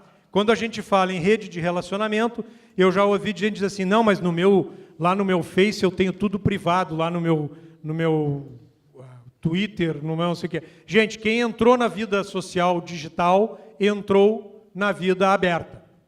Não existe como a gente fugir disso. Nós estamos sendo lidos pelo mercado. E quando a gente fala em rede de relacionamentos, a gente é o que a gente está lá. A gente é o que a gente curte, a gente é o que a gente faz na vida social. Ah, mas eu não quero, então sai. E agora já é tarde demais, porque o que estava lá vai ficar. Porque se entrou, tudo que está lá ficou. Vocês sabem disso, né? Se a gente sair de todas as redes sociais da vida agora, tudo que a gente teve está lá. Fotos, etc. e tal. Então, quando a gente constrói rede de relacionamentos, a gente tem que lembrar disso. Nós estamos sendo lidos. E aí, gente, o comportamento de vida social, no sentido de rede de relacionamento, tem que ser igual à vida pessoal. É mais ou menos assim. Alguém pode imaginar alguém chegar para mim e me cumprimentar e dizer assim, oi, Amorim, tudo bem? Meu nome é João. Eu simplesmente, eu sendo um cara educado, alguém pode imaginar que eu viraria a cara e iria embora como se a pessoa não existisse? Não, jamais faria isso. Mas é isso que a gente faz quando a gente deleta um e-mail com uma pessoa perguntando alguma coisa para a gente. A diferença é que é digital. Mas no momento que a gente recebe alguém perguntando, oi, Amorim, estava lá na tua palestra na Unisc, achei muito legal, gostaria de... Tu pode me mandar a apresentação? Eu, deletei. É a mesma coisa que se ela estivesse falando comigo, eu virasse as costas e fosse embora. E isso não constrói rede de relacionamento. Tá? Então a gente tem que provocar esse tipo de raciocínio para a gente entender que se a gente está lá e quer construir, é por aí que a gente anda. Muito bem. Eu queria passar aqui pelo líder e falar para vocês algumas coisas que eu aprendi com relação à liderança e empreendedorismo e dividir com vocês esses aprendizados. Tá? O primeiro dele é que líder tem que construir visão. Tá? As pessoas me perguntam hoje se existe alguma coisa importante que um líder e um empreendedor tem que ter. Aliás, o empreendedor, se vocês olharem as pessoas que empreenderam e que têm sucesso, ou estão tendo sucesso, vocês vão notar que todos eles têm uma visão de futuro. Tá? Pode ser futuro de curto prazo, pode ser de longo prazo, mas todos têm visão de futuro. Primeira coisa que eu aprendi é que a gente tem que ter uma visão.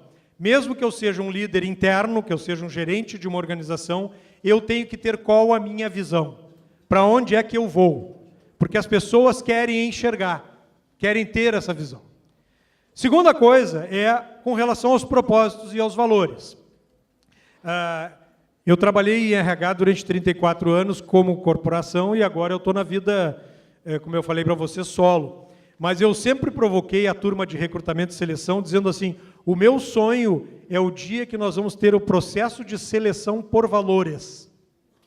E não como a gente faz hoje por competências, por outras coisas. Por quê? Porque no momento que tu consegue vincular um profissional ou vincular uma pessoa pelos valores e pelo teu propósito, isso gera engajamento, não é retenção, tá? A gente está falando muito em retenção, e quando a gente fala em retenção, a gente fala em dinheiro, forma de segurar a pessoa na organização.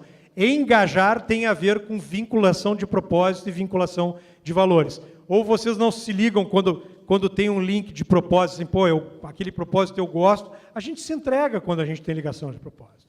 Então, o líder tem que ter propósito, tem que ser valor, tem que ter valor. E esse terceiro ponto, que eu não quero estressar muito, para abrir um tempo para a gente conversar. Gente, é o seguinte, ser líder não é fácil, ser chefe não é fácil, ser dono de empresa não é fácil. Mas praticar a sinceridade, principalmente a autenticidade e a integridade, é um negócio fundamental para quem quer ter o seu negócio, para quem quer fazer a diferença. E, gente, é muito fácil ser pego na armadilha em que a gente diz que a gente é autêntico e a gente não é. Vou dar um exemplo para vocês vão ver como é que isso funciona. O que a gente diz hoje quando a gente encontra uma pessoa de manhã, ou a primeira coisa que a gente enxerga uma pessoa, a gente diz, oi, tudo bem? Não é assim? O Paulo Henrique Amorim dizia, olá, tudo bem? Não é assim? É oi, tudo bem. Ou pelo menos, e aí, tudo bom? Oi, como é que tá? Não é assim que a gente faz isso? Não é essa a pergunta? Muito bem.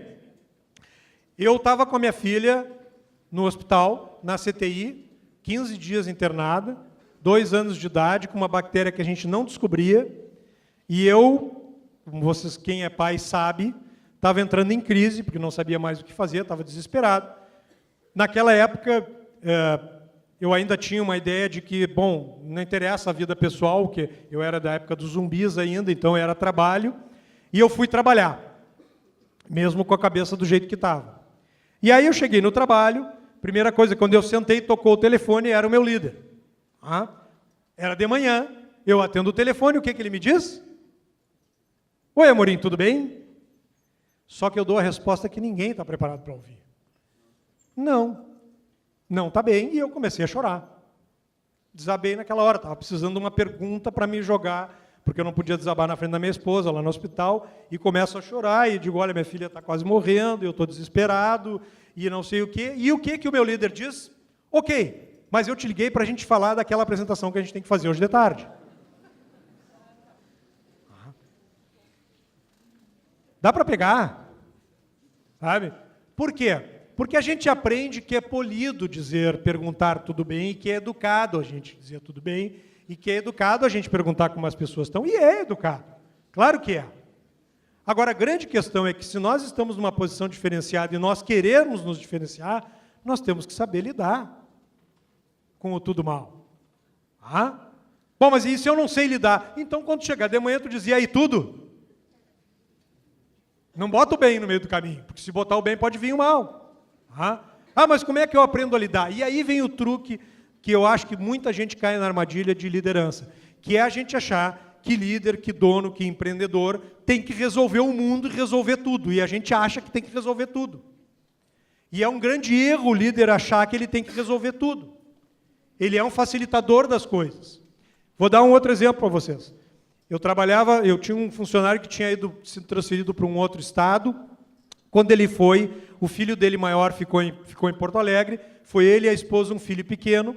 5 anos depois, eu estou sentado, eu era diretor, e esse rapaz, que estava no outro estado, estava de férias, veio me procurar, e disse assim, Amorim, eu queria conversar, me liga, se tu teria um tempo para a gente conversar, eu digo, tenho, ele vem, entra na sala, senta comigo, e diz assim, olha, eu gostaria de primeiro eu quero te agradecer, porque eu sei que tu é um cara super ocupado, e, pô, nessa correria toda aí, de ter um espaço para me atender, e eu queria te trazer uma situação, eu fui há 5 anos atrás para São Paulo, tu não vai lembrar, mas eu fui com a minha esposa e um filho, o outro ficou aqui, pedi para... Resumo da ópera, meu sogro adoeceu, está com câncer terminal, aqui no Sul, a minha esposa, um pouquinho antes de eu sair de férias, com o nosso outro filho cresceu e está enfrentando problemas agora, eu não sei que tipo de problemas eram, e a minha esposa simplesmente me disse, eu estou indo embora para Porto Alegre com o nosso outro filho e não volto mais para São Paulo.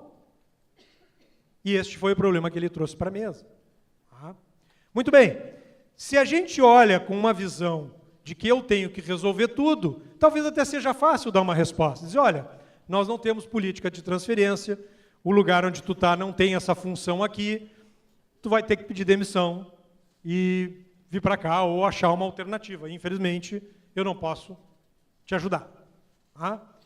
Como eu já me considerava na época um líder que era um líder sincero, era um líder autêntico, o que eu disse para ele? Primeiro eu disse assim, tu não precisa me agradecer por estar cedendo o meu tempo para te atender, porque é uma obrigação minha como líder de uma organização atender as pessoas e escutar as pessoas. Essa é a primeira coisa que eu disse. Segundo, eu agradeci a ele pela sinceridade, pela coragem e pelo tempo que ele estava tomando das férias para trazer uma situação para a mesa e muito mais pela confiança de trazer uma situação tão sensível para a mesa como era essa situação que ele estava trazendo de vida dele, porque cá entre nós é uma situação complexa. E terceira pergunta que eu fiz para ele, o que tu pensou quando tu veio aqui conversar comigo? Tu deve ter passado 1 ou 2 noites sem dormir, eu tenho certeza, porque eu passaria, encontrar um executivo de uma companhia para trazer uma situação complexa como é a tua, tu deve ter pensado em algumas alternativas. E eu fiz ele me dar as alternativas que teriam. E das alternativas que ele trouxe, uma delas era ir embora. Ele colocou como alternativa, não eu coloquei como alternativa. Bom, para não ficar filme sem final, nós conseguimos ajeitar. Ele fez um treinamento, ele era de uma fábrica, fez um treinamento para a equipe de vendas, veio para o Sul, ficou em home office, em trabalho remoto durante algum tempo, aplicou para uma posição de vendas, foi aprovado, veio e hoje até hoje na empresa, inclusive foi um dos melhores vendedores aí em vários semestres. Dá para pegar a diferença de como é que a gente trata e o que é ser autêntico nesse negócio? Pois muito bem, eu aprendi que a gente tem que ser autêntico. E se a gente não sabe, a gente tem que aprender a ser autêntico. E é isso que nós, seres humanos, queremos dos nossos líderes, dos nossos chefes, dos nossos donos. Nós queremos autenticidade, nós queremos que eles sejam autênticos e que sejam sinceros. Enrolation, gente, não dá mais, não funciona mais, não engaja mais ninguém. Não te preocupa, fica comigo que tu vai ser promovido. E aí o que acontece 6 meses depois, se não entra a promoção? Nós arrumamos um inimigo. Bem, eu queria trazer também a questão da humildade. Tá? E aí eu quero só voltar rapidinho aqui. Se a gente olhar a origem da liderança no mundo, a liderança surgiu como uma coisa divina, ou seja, lá em 4000 a.C., a autoridade era dada para alguém por um poder divino. Vinha Deus e dizia assim, Hércules, tu vai liderar o povo. Moisés, tu vai liderar o povo. A autoridade, a liderança era dada por um Deus. Tá? Algum tempo depois, isso se movimentou e passou para a nobreza real. Então, se tu tinha um título real, tu podia ser líder. Se tu era o fulano que tinha 5, 10, 15 nomes da família real, tu tinha, por conseguinte, automaticamente a liderança. Mais um pouco depois, com a Revolução Industrial, começou a se ter uma abordagem organizacional e nós copiamos, quando eu digo ao mundo, copiou o modelo de liderança do Exército. Qual é o modelo de liderança do Exército, ou qual era, porque já está mudando? Hierárquico. Hierárquico é o seguinte, lembra dos B grandes, os B pequeno obedecem os B grandes. Então é assim, quem tem a patente maior, manda. Quem tem a patente menor, obedece. Quando a patente menor não obedece a patente maior, degola. Aliás, na época dos imperadores era isso que acontecia, lembram? Quando os chefes, os donos, os gerentes da época, alguém se revoltava, não fazia, matava. A gente veio com esse modelo hierárquico e, de repente, começaram a falar em líder inspirador. onde a hierarquia não funciona mais e a gente fala em líder admirado. Ah, não, agora para ser líder tu tem que ser admirado, porque se tu é admirado, as pessoas te respeitam, se elas te respeitam, elas vão junto contigo para algum lugar. E eu acredito muito nisso. Porém, gente, tem muita gente que ficou lá no divino. Eu não sei se vocês conhecem, é óbvio, aqui não, mas tem muito líder que acha que ainda recebeu o poder divino e que está ali porque algum divino deu para ele o poder de liderança. Ou tem muito líder ainda que acha que o seu nome é nobre e, por conseguinte, ele exerce a liderança pela nobreza. E com isso não se exerce a humildade. Por que não se exerce a humildade? Porque fazer o movimento de um líder hierárquico e autocrático para um líder humilde e inspirador está dando confusão com perda de controle. Porque quem domina pela hierarquia e pelo medo, quando passa para o outro lado, perde o controle. Então está havendo uma confusão muito grande entre o que é a humildade e o que é ser simplório. E aí é que está a confusão. E o líder tem que ser humilde, foi isso que eu aprendi. Eu tenho por propósito de vida ajudar as pessoas. E eu sou humilde. Quem me conhece me acessa a hora que quiser, quando quiser, do jeito que quiser. Por e-mail, por WhatsApp, etc. Por quê? Porque eu acho que eu tenho uma missão, e essa missão é de ajudar, e eu, como líder, sempre fiz isso. Eu nunca deixei de atender uma pessoa, vou botar o termo forte, mas de patente menor, porque era menor. Claro que a gente tem o nosso tempo e tal. Então, gente, exercer a humildade não tem nada a ver com perder o poder de liderança. E foi um dos aprendizados que eu tive. E, por fim, eu queria trazer para vocês o aspecto do otimismo e da diversão. Eu aprendi que a gente tem que fazer o que diverte a gente. Muitas vezes a gente pode não estar fazendo aquilo que diverte a gente, e se a gente não está fazendo aquilo que diverte a gente, ache uma forma de tornar aquilo divertido. É mais ou menos como o conceito que eu estava falando de aprendizado. Se aprender é duro, mas eu sei que eu vou ter que aprender, ache uma forma de aprender virar diversão. Então, eu sempre trago muito o conceito de paixão e de diversão no meu processo de liderança. E eu entendo que é uma fórmula que funciona. Agora, não é fácil fazer isso. Um amigo meu me contou que viu um filme da Harley Davidson. Você conhece a Harley Davidson, né? A fabricante de motocicletas? Que o filme começava mostrando uma janela da fábrica. O nome do filme era Paixão. Tá? Mostrava a janela da fábrica, aí ele dava um zoom na máquina de fabricação da Harley Davidson, escrevendo Paixão. Aí ele dava um zoom no pátio de fabricação, onde estavam as pessoas fabricando, escrito Paixão. Aí ele dava um zoom num cara mexendo numa Harley, montando uma Harley Davidson, escrito Paixão. E aí ele dava um zoom na tatuagem que estava no ombro do cara, escrito Harley Davidson. Paixão. Ah? Paixão é isso. Né? Se a gente pudesse fazer uma metáfora, é eu tatuar o meu líder no meu ombro. Não vão tatuar os líderes de vocês nos ombros, por favor, pois eu vou ouvir. Tá? Mas paixão é isso, a gente ter paixão pelo que a gente faz é isso. E líder tem que ser apaixonado por liderança, tem que ser apaixonado pelo papel, tem que acordar de manhã dizendo, bah, hoje eu vou ver encrenca. Porque quem lidera a gente, lidera a diversidade. Não tem... Eu tinha um diretor industrial de uma empresa minha que dizia que ele ia ficar feliz o dia que as pessoas parassem de pensar, porque o problema das pessoas é que elas pensavam. Ah. Pode ser, mas eu acho que a gente não vai parar de pensar. Então, se tu não tiver paixão e acordar de manhã com tesão de dizer, agora eu vou liderar, eu vou pegar meu time, eu vou levar eles daqui para lá e nós vamos junto, é muito difícil da gente não conseguir ser admirado. Agora, é um detalhe importante. Se tu não tem paixão por ser empreendedor ou não tem paixão por ser líder, não seja.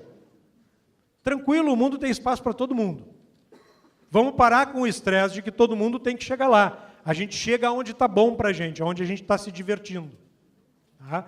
Qual é o limite dessa diversão? Cada um de nós estabelece.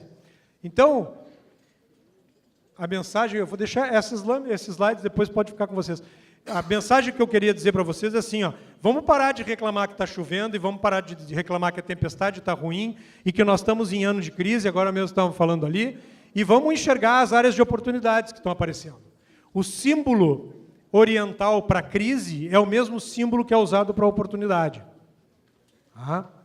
Então, crise é oportunidade. Ou a gente enxerga isso e aí vem o otimismo, e a gente olha isso com uma visão otimista de vida, por mais que as coisas estejam duras, ou a gente vai viver do outro lado. Gente, a gente já está provado que o universo manda carga negativa para quem tem o negativo. Nesse caso, os polos eles não se expulsam, eles se atraem. E otimismo é uma coisa que a gente tem que praticar. Eu só vou dar um exemplo assim, ó. Querem ver um exemplo de não otimismo? É assim, ó. Eu gosto de som techno, house, tá? De DJ, Tiesto, Avicii e tal. Eu adoro. Tuti-tuti, né? Tuti-tuti-tuti. Eu gosto desse tipo de som. E eu, quando vou trabalhar, eu detono o som, só que os meus alto-falantes estão dentro do carro, eles não estão para fora, tá? Que é para detonar o meu ouvido, não de quem está do lado.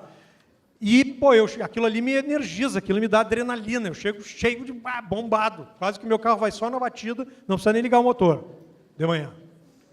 Aí tu chega energizado, esse é o meu jeito, tá? Não precisem fazer isso, mas é o meu jeito. Aí tu chega energizado, olha para um cara e diz assim, bom dia, ele diz assim, só para ti. Conhece? Isso chama-se o sugador de energia. Ele faz assim, uma injeção e sugou a tua energia. Eu tinha que voltar, ligar o som de novo e fazer todo o percurso para poder recuperar a energia. Ou muitos que diziam assim, bom dia, sim, mas às minhas custas. Então, gente, não dá para esperar a tempestade passar, e para mim, essa prática de otimismo é a que leva a gente a ser bem-sucedido. A gente tem que ter uma visão positiva das coisas, por mais que elas estejam complexas. E aí, então, a pergunta que fica para vocês é qual é a escolha que vocês vão fazer com relação a esse aspecto da liderança e do empreendedorismo. Não tem caminho mais fácil. Não existe caminho mais fácil. Isso eu já aprendi. Caminho fácil não tem. Se eu quero me diferenciar, eu tenho que gerar diferença. Diferencial, a palavra já diz. Muito bem. Era isso. Aqui os meus contatos. Eu respondo. Para quem quiser, depois da apresentação, eu mando também. Vamos abrir... Vai ter tempo para pergunta ou eu falei demais? Sim. Tem um tempinho? Então, tá. Tem então um tá. tempinho. Então vamos lá. Aqui tem uma pergunta. Ó, esse aqui vocês vão olhar com cara feia, mas como ele está na frente, não dá para ver quem é. Alô. Geração FY, isso, né? Geração FY. Me chamou a atenção o período que o senhor ficou em cada empresa, né? Que hoje ainda ele é superior ao período que muitas pessoas estão ficando em cada empresa ali. De mais tempo, tirando a Dell ali, era 5 anos, uma coisa assim, né? Meu primeiro trabalho foi uns 5 anos, a Dell foi 12, e o outro foi uma média de 3, 3,5. Como é que era administrar esse curto período para a época, né? Porque hoje 4 anos é um longo período. Pois né? Eu num determinado momento entrei em crise com esse negócio. Na segunda empresa que eu estava 3 anos e meio, quando eu fui sair, eu disse, puxa, como é que o mercado vai me ver, né? E falando hoje, né? Naquela época a crise foi superada e eu fui, porque eu sempre fui de me meter e fazer as coisas. As pessoas já me perguntaram assim, qual é o tempo ideal para eu ficar numa organização. Eu acho que nós temos que construir alguma coisa por onde a gente passa. Tá? E a gente passar sem construir, para mim não agrega valor, e construir dos dois lados, tá? Construir para a empresa e para nós. Não só construir para a empresa ou só para nós. E eu acho que quando mais tu vai tendo posições maiores, esse teu tempo de construção, talvez não o tempo de construção, tu começa a construir mais rápido, mas o retorno é de mais longo prazo. Tá? Então, o que eu sempre digo são 2 perguntas que a gente tem que se fazer. A primeira é, o que eu estou fazendo está agregando para a minha vida enquanto profissional? Eu estou crescendo, eu estou me desenvolvendo, eu estou conhecendo, estou aprendendo novas coisas? Estou. Bom, perfeito. Eu me sinto agregando valor para a organização que eu estou? Sim, me sinto. Estou construindo alguma coisa que eu vou deixar? Sim, mas não precisa ser um castelo enorme, pode ser uma torre do castelo. Estou. Então está ok. Não tem que ficar no estresse de eu devo sair ou devo ficar. Agora, não estou crescendo. Estou há 1 ano fazendo exatamente a mesma coisa, não estou aprendendo nada, não estou me desenvolvendo. Sabe aquele domingo inútil que a gente acordou sentado no sofá e ficou a marca no sofá no final do dia e a gente sentiu que não agregou nada? Bom, eu acho que tem que se questionar, porque a empresa vai se questionar quando vocês não derem resultado. E ela não vai demorar muito para fazer esse questionamento. Está agregando para mim? Não, não está, vai agregar para o concorrente. Tá? Então, eu acho que não tem a fórmula mágica. Não, e se eu disser, mas ficar 2 anos, 3 anos é bom, 4 anos é bom, não sei. É bom enquanto estiver desenvolvendo e construindo alguma coisa. Eu sempre tentei deixar algum legado nas coisas onde eu passei. Principalmente no meu último, que foi construído... Quando eu fui, eu pensei que era o meu último mesmo, desenhado, eu disse, eu vou deixar um legado ali. Então, para mim, esta é a fórmula, se é que existe alguma magia nesse negócio. Tá? Deu? Mais alguma coisa? Aqui. Fala, vai.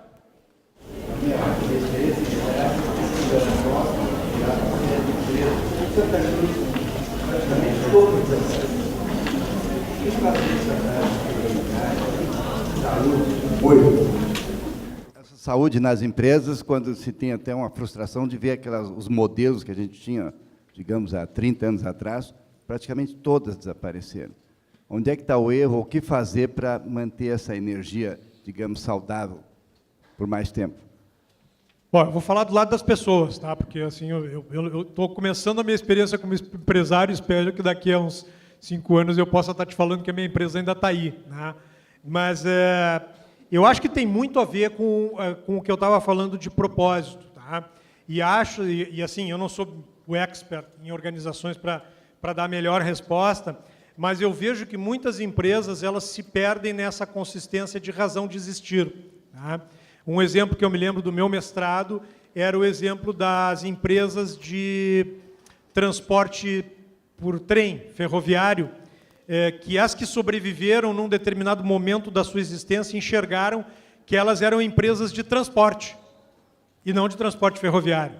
Assim como uma empresa que fabricava gasolina passou, por exemplo, para quem conhece a razão de existir da Shell, fornecimento de energia alternativa. Quando tu começa a ter uma perspectiva e que tu amplia, e muitas vezes isso pode fazer com que tu saia do mercado que tu está, isso pode ser um fator de sustentabilidade. Do lado das pessoas, para mim, tem a ver com engajamento de valores e de propósito. Para mim, as pessoas ficam e se engajam numa organização quanto mais elas sentem identificação no propósito organizacional e nos valores. O mundo está girando muito rápido, extremamente rápido. E, para mim, tem que estar extremamente atento, principalmente o empresário. Eu tenho um negócio agora e eu já não sei se eu não tenho que rever esse processo do que que era o Canvas, que eu não sei quem conhece, que eu tinha feito lá na origem. Eu já estou revendo o Canvas que eu fiz, porque o mercado mudou muito rápido. E não é só o mercado de telecomunicações ou de tecnologia, o mercado em geral. Tá? Agora, a grande verdade é que, muitas vezes, porque a gente criou, a gente montou e a gente chegou onde chegou, a gente fica, às vezes, insistindo sem querer enxergar o novo contexto, o novo normal. E esse novo normal pode direcionar a nossa companhia para um outro caminho, que não foi o que trouxe ela até onde ela está hoje. É óbvio que isso tudo é uma discussão de planejamento estratégico, mas, para mim, tem muito a ver com esse desenvolvimento dessa percepção e de vincular as pessoas no teu negócio. Talvez a palavra resiliência seja uma... Com certeza, com certeza. Porque desistir a gente tem vontade sempre, né? Porque é muito pesado o volume, a carga que tem de atenção que a gente tem que ter. Por isso que eu sempre digo assim, o empreendedor tem que cuidar para não virar empregado do seu empreendimento. Porque no momento que tu vira empregado do teu empreendimento, tu não é mais empreendedor. E no momento que tu deixou de ser empreendedor, tu não consegue mais olhar para frente. Tu vai olhar para cá. Tá? Se tu quiser ser empregado do teu empreendimento, ok, contrata um empreendedor para ti. Porque esse é um dos grandes erros, e eu já cometi esse erro. Porque a gente gosta tanto, a paixão é tão grande, que tu entra na operação e tu não sai da operação. Quando tu não sai da operação, tu não enxerga para lá. Não enxerga mais o mercado, né? Não enxerga mais o mercado, não enxerga a tsunami que pode estar vindo, não enxerga uma onda que tu pode estar surfando. E não é uma coisa errada, é porque a gente tende a ir para aquilo que a gente gosta. Principalmente quem foi fundador do negócio. Eu já fui fundador de negócio. Pá, não me tira daqui, deixa eu continuar metendo a mão na massa, porque eu adoro esse negócio. Mas eu tenho que sair fora, porque se eu quero empreender, eu tenho que olhar para o futuro. E para olhar para o futuro, eu não posso estar, pelo menos, o dia a dia na operação. Mais uma. Paulo, você falou do novo normal, a gente vive também pessoas... Lembrou do novo normal? No novo normal. A gente vive pessoas também nesse novo normal. Como as entidades de RH, recursos humanos, gente de gestão, chame do que quiser, tem que trabalhar para conseguir chegar nesse novo normal com qualidade? Pois é uma bela pergunta. Eu acho que a comunidade de recursos humanos, eu posso falar que eu vim dela, eu acho que ela tem muito a aprender com a comunidade de marketing. Tá? Se eu posso dar uma dica para uma pessoa de RH vai estudar marketing. Porque eu não quero generalizar, jamais vou generalizar, porque tem muita gente boa dentro de recursos humanos, mas por que marketing? Porque marketing foi entender o comportamento do consumidor muito antes do que RH foi entender o comportamento das pessoas. E, na verdade, tudo é comportamento. Tá? Foi marketing que descobriu que aquelas vinhetas que se tinham com eu me lembro da Madonna dançando, ficava 3 minutos no mesmo quadro, que aquilo ali ninguém mais ficava, porque hoje é tudo... Não sei se vocês já viram os clipes hoje, as cenas são segundos, passam muito rápido em segundos, por quê? Porque as pessoas não prestam mais atenção em alguma coisa fixa. Ora, o que isso traduz para a comunidade de recursos humanos? Traduz que quando tu vai gerar desafios para as pessoas dentro da organização, talvez tu tenha que gerar desafios na mesma velocidade. Como é que tu faz isso? Não sei. Aí nós podemos fazer um outro dia de discussão. Então, na minha opinião, é entender o comportamento das pessoas e uma coisa assim, fundamental, na minha opinião, e que não existe muito no nosso país, é usar a pesquisa acadêmica para tomada de decisão. Gente, nós temos uma academia analisando, uma academia explorando dados. Quem muda o mundo é a academia e nós tomamos decisões empíricas com base no que a gente lê, no que a gente vê, no que nos disseram. E se a gente for para as pesquisas acadêmicas hoje, eu estava olhando, hoje de manhã mesmo estava uma pesquisa da Harvard Business Review, que nem é daqui, então assim, estava falando da competência cuidado, estava falando de outras competências, tipo competência abrir mão da liderança, que são coisas que a gente nem pensou que seria uma competência. A gente tem que ir para a academia e usar a academia como base para repensar esse novo eu, porque as sinapses do ser humano estão mudando. Eu hoje estava falando no café, fizeram uma pesquisa estatística não científica, pegaram um cara da minha idade, eu tenho 51, altamente conectado como eu sou, e um jovem de 13 anos, altamente conectado, e botaram os dois a fazer a mesma coisa do ponto de vista de multitarefa. Tá? Então, ver televisão, escutar um iPhone, teclar, mandar um WhatsApp, um livro do lado, conversando com o pai, os dois ao mesmo tempo. Tá? Os dois conseguiram fazer a mesma coisa, atingiram o mesmo resultado. Mas quando eles foram ver a tomografia cerebral, o cara de 51 estava fritando o cérebro dele. Todas as áreas do cérebro estavam ativas. Quando eles pegaram o guri de 12, era um negocinho desse tamanho aceso no cérebro. Tá? O que quer dizer isso? Quer dizer que a nossa biologia está mudando. E me desculpem, é isso que vai acontecer. Não talvez com a geração do filho da minha filha, que tem 20 anos, mas talvez com a geração do filho dela, que vão vir com outras sinapses e outras coisas. E as áreas de RH estão no modelo tayloriano, me desculpe, tá? Em fazer estruturas taylorianas de trabalho, de divisão de trabalho, talvez até no Chaplin, lá da montagem daquele famoso filme dele. Então, assim, primeiro, vai ter que aprender, vai ter que estudar neurociência, vai ter que comprar American Science. Eu leio American Science. Onde é que a nanotecnologia vai nos levar? Porque isso está gerando a tendência do comportamento. E ao invés de ficar carimbando geração, ou de ficar carimbando o comportamento das pessoas, vai tentar entender o que está mudando e como é que eu alavanco isso como vantagem competitiva organizacional. Como é que eu atraio, como é que eu engajo pessoas num novo molde, num novo modelo, que é um modelo que está sendo criado agora. Porque, para mim, a geração que vai fazer a diferença não é essa que está aqui. Não, desculpa, vai fazer a diferença, vai mudar o mundo totalmente, não é essa que está aqui, essa que está fazendo a diferença. A que vai mudar o mundo ainda não veio. Vai nascer daqui a 2 gerações, vai nascer totalmente digital. Como eu brinco, não vai ter pulseirinha com nome, vai ter login e senha para teclar na incubadora. Tá? Então, assim, para mim tem que começar a entender esse comportamento e descer numa curva de aprendizado muito grande para poder perceber alguma coisa que nem os 5 segundos de conversa com o oriental. E, gente, são coisas pequenas. O mundo é simples, nós é que tornamos ele complexo. São coisas simples que estão mudando e que a gente tem que começar a perceber. Agora, se não for aprofundar, não percebe. Mais uma para a gente encerrar ou não tem mais nenhuma? Não? Então tá, gente, eu queria agradecer, espero que eu tenha agregado aí para vocês, eu fico à disposição nos contatos aí. Obrigado por ter me escutado até agora. Valeu!